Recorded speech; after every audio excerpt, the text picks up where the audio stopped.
नमस्कार। जब आपके भविष्य की नीलामी ठेकेदार करने लग जाएं, तब आप सोच सकते हैं कि सरकार में बैठे हुक्मरान कितने सख्त हैं।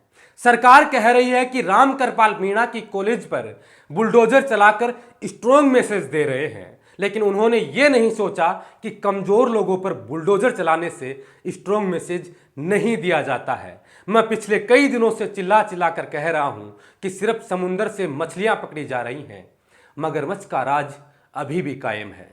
कल जैसे ही खबर आती है कि एक विधायक का करीबी भजनलाल विश्नोई पकड़ा गया है, तो सत्ता में बैठे लोगों में सनसनी फैल जाती है। रीट भर्ती परीक्षा के पेपर लीक की जांच जैसे ही बाड़मेर तक पहुंची, तो इसकी आंच तेज होने लगी है। ए क्लास के ठेकेदार और एक महिला अभ्यर्थी को पेपर लीक मामले में एसओजी ने गिरफ्तार किया है। इस घटना को देखकर एक शायर का शेर याद आता है कि जुर्म करते हो तो करो सबकी नजरों से बचकर, अपनी नजरों से बचकर कहां जाओगे। गुल के दामन से चिंगारी बांध के हंसने वालों, अपने हाथ में भी जलने के निशान पाओगे।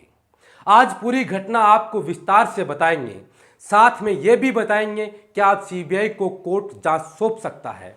क्या भजनलाल विश्नोई के पकड़े जाने के बाद अगला नंबर सरकार में बैठे किसी मंत्री या नेता का हो सकता है। लेकिन इस सब से पहले कुछ सवाल आपसे करना चाहता हूं, एक जरूरी सवाल जिसका जवाब आपको देना चाहिए। रीट पेपर लीक मामले में सरकार को अब क्या एक्शन लेना चाहिए?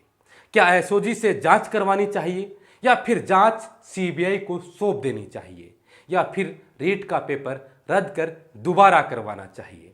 अपनी राय कमेंट कर जरूर बताइएगा, हमें आपके जवाब का इंतजार रहेगा। राजस्थान प्रतियोगी परीक्षा अभ्यर्थियों के लिए एक बहुत बड़ी खुशखबरी आपके अपने सुभाष चारण सर टीम धुरीना के साथ मिलकर लेकर आए हैं आज तक की सबसे बड़ी फ्लैश सेल, जिसमें आप पा सकते हैं राजस्थान के सभी कोर्सेज कम से कम कीमतों पर। यह सेल धुरीना ऐप पर 5 फरवरी को शाम 6 बजे से 9 बजे तक केवल 3 घंटों के लिए लाइव रहेगी। तो इस मौके पर अधिक से अधिक फायदा उठाएं और आज ही धुरीना ऐप को डाउनलोड करें, अपने मन चाहे कोर्स में इनरोल करें। लिंक आपको डिस्क्रिप्शन में मिल जाएगा। आप जरा सोचिए, जिस परीक्षा के रिजल्ट से पहले लोग मिठाई बांटने लगे और 140 नंबर तक आने की गारंटी दे रहे हों, तो आप सोच सकते हैं कि पेपर किस स्तर तक आउट हुआ है। सब कुछ सामने है, फिर भी सरकार बार बार कह रही है कि दूध का दूध पानी का पानी हो जाएगा। अब उन्हें कौन समझाए कि इस प्रकरण में दूध बचा ही नहीं, सिर्फ पानी है, वह भी गंदा पानी है। और सीबीआई को जांच सौंपकर इस गंदे पानी को जितना जल्दी हो सके साफ करवा लेना चाहिए। समुंदर में बैठे मगरमच्छ को बाहर निकालकर फेंक देना चाहिए, ताकि लाखों बेरोजगार चैन की सांस ले सकें। लेकिन एसओजी जिस तरीके से कार्रवाई कर रही है, मुझे शतरंज के खेल की याद आती है। जैसे शतरंज में रानी पर कोई आंच आ जाती है, तो वजीर प्यादे को मरवा देता है। क्योंकि खबर तो यही आ रही थी कि बाड़मेर वाली मछली को बचाने की काफी कोशिशें हुई हैं, क्योंकि वो एक विधायक के बेहद करीबी बताया जा रहा था। पहले विधायक का फोन, अधिकारी फिर भी नहीं माने तो फिर उसी इलाके के एक बड़े नेता का फोन जाता है। सुनने में तो यह भी आ रहा था कि 1 दिन की मोहलत मांगी जा रही थी, लेकिन आखिर कोई तरकीब काम नहीं आई और मछली जाल में फंस गई। तभी से लोग कह रहे हैं कि जाना चाहती थी रीट तालाब के पार, मगर उस तालाब में थे कई मगरमच्छ अपार। लोगों ने मुखिया को समझाया, तालाब के किनारे बुलाया, तालाब किनारे जाकर मुखिया ने सिर्फ मछलियों को धमकाया। यह तस्वीर जो आप अपनी स्क्रीन पर देख रहे हैं, चीख चीख कर कह रही है कि शतरंज का खिलाड़ी कोई और है, लेकिन सरकार फिर भी भजनलाल को पकड़कर कह रही है कि जांच हो रही है। क्या आपको अभी भी लगता है कि एसओजी इससे आगे पहुंचकर मगरमच्छ तक पहुंच पाएगी? मुझे तो बिल्कुल नहीं लगता।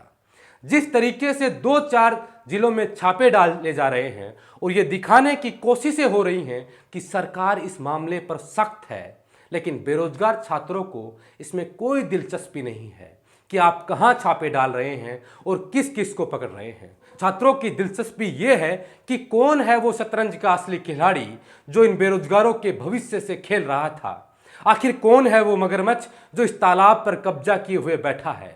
सरकार उसका नाम बताने से डर क्यों रही है? किसको बचाया जा रहा है? आखिर जांच के नाम पर जो चल रहा है, इस कहानी को लिखने वाला कौन है? क्योंकि 1.5 सप्ताह पहले जब एसओजी कह रही थी कि पेपर आउट हुआ है, तो फिर किसके इशारे पर हुआ है, यह क्यों नहीं बताया जा रहा है? क्या एसओजी बता नहीं रही है या फिर एसओजी को बताने से रोका जा रहा है? इस पर सरकार की मंशा क्या है, अब पूरे प्रदेश की जनता को पता चल गई। लेकिन जैसे ही आज भाजपा कार्यकर्ता पूर्व शिक्षा मंत्री डोटासरा के आवास पर अपने विरोध प्रदर्शन में नाथी का बाड़ा लिख देते हैं और उसे जिस तरीके से पुलिस प्रशासन के द्वारा छुपाया जा रहा था, तो लोगों की दिलचस्पी इस चीज़ में भी बढ़ने लगी, क्या ये खेल नाथी के बाड़े से खेला जा रहा है? खैर छोड़िए, डोटासरा मीडिया से बात करते हुए कह रहे थे कि क्या मैं शिक्षा मंत्री था तो मैंने करवाया है पेपर लीक। ये तो भला डोटासरा से बेहतर कौन जाने। लेकिन राजस्थान के बेरोजगार अभी भी कह रहे हैं कि सीबीआई की जांच होगी तो कई बड़े नेताओं का खुलासा होगा, और सरकार ऐसा बिल्कुल नहीं चाहती। तभी तो सीबीआई की कार्रवाई पर सरकार के मंत्री सवाल खड़े कर रहे हैं, उनकी मंशा पर शक कर रहे हैं कि सीबीआई बदले की भावना से काम करती है। आखिर डर किस बात का है, ये तो अब धीरे धीरे जग जाहिर होने लगा। क्योंकि कल जैसे ही पता चला कि बाड़मेर के महावीर नगर निवासी ए क्लास के ठेकेदार भजनलाल बिश्नोई को पकड़ा गया और बताया जा रहा है कि वह विधायक पद्माराम का करीबी है, और सोशल मीडिया पर मुख्यमंत्री अशोक गहलोत, पायलट और हरीश चौधरी के साथ उस शख्स की जो तस्वीरें वायरल हो रही हैं, तो फिर साफ है एसओजी अभी भी मोहरों के इर्द गिर्द घूम रही है। ये सब देख बेरोजगार सोच रहे होंगे, हाय रे हमारी किस्मत, हम करें तो करें क्या?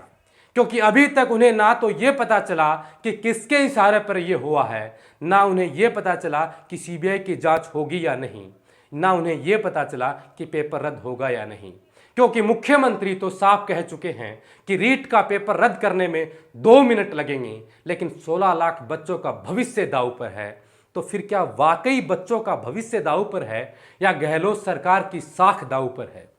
कुछ तो दांव पर है, और मुझे तो लगता है कुछ नहीं, बहुत कुछ दांव पर लगा है। जिस तरीके से सरकार इस मामले में सीबीआई जांच करवाने से दूर भाग रही है, वाकई बहुत बड़ा कुछ दांव पर लगा हुआ है। खैर, ये तो अब आगे की जांच में ही पता चलेगा।